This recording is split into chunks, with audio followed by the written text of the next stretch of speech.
Hello hi అందరికీ నమస్తే. నేను మీ లావణ్య. వెల్కమ్ టు మన 9 టీవీ.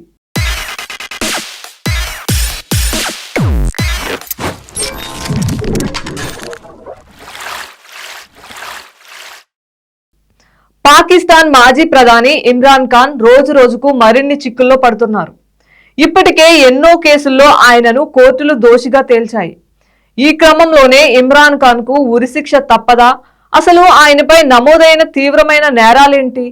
అసలు పాకిస్తాన్ చట్టాలు ఏం చెప్తున్నాయి?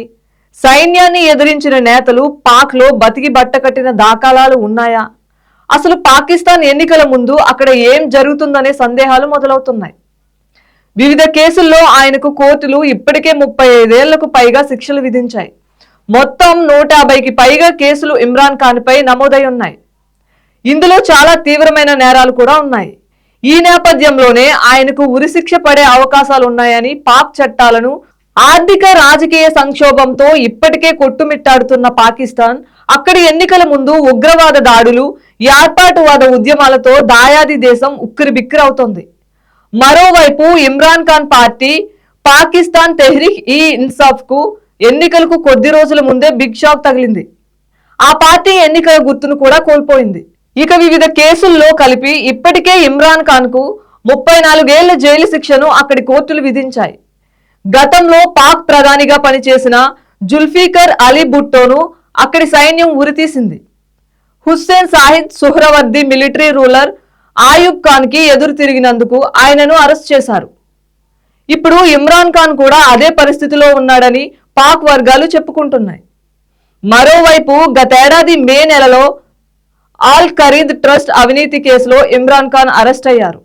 ఆ తర్వాత ఇమ్రాన్ ఖాన్ మద్దతుదారులు పాకిస్తాన్ తెహ్రీక్ ఈ ఇన్సాఫ్ పార్టీ కార్యకర్తలు దేశంలో విధ్వంసం సృష్టించారు. ప్రభుత్వ కార్యాలయాలు, రావల్పిండిలోని పాక్ ఆర్మీ స్థావరాలు, ప్రధాన కార్యాలయాలపై దాడులకు తెగబడ్డారు.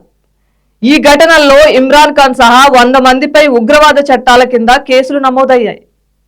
ఇది పాకిస్తాన్ పై చేసిన యుద్ధంగా పరిగణించారు. పాక్ ఆర్మీ చట్టంలోని సెక్షన్ 59 ప్రకారం పాకిస్తాన్ కు వ్యతిరేకంగా ఆయుధాలు కలిగి ఉండి పాకిస్తాన్ సైన్యం లేదా భద్రతా బలగాలపై ఎవరైనా దాడి చేస్తే వారికి మరణశిక్ష విధించే అవకాశం ఉంది. ఈ కేసు విచారణ కూడా మిలిటరీ కోర్టులో జరుగుతోంది.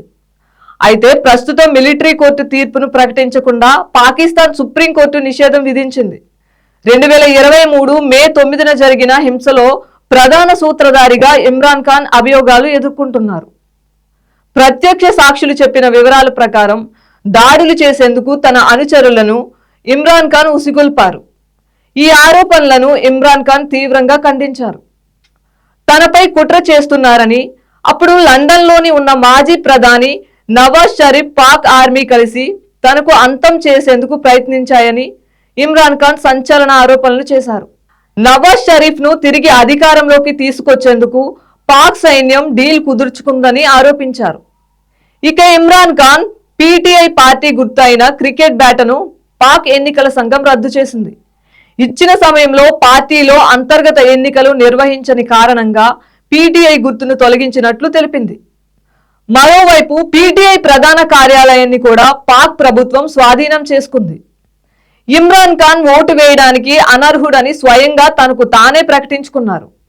మద్దతుదారులలో తనకు ఉన్న ఆదరణ అలాగే ఉందని, తన పార్టీ అధికారంలోకి వస్తుందని ఆయన ధీమా వ్యక్తం చేశారు.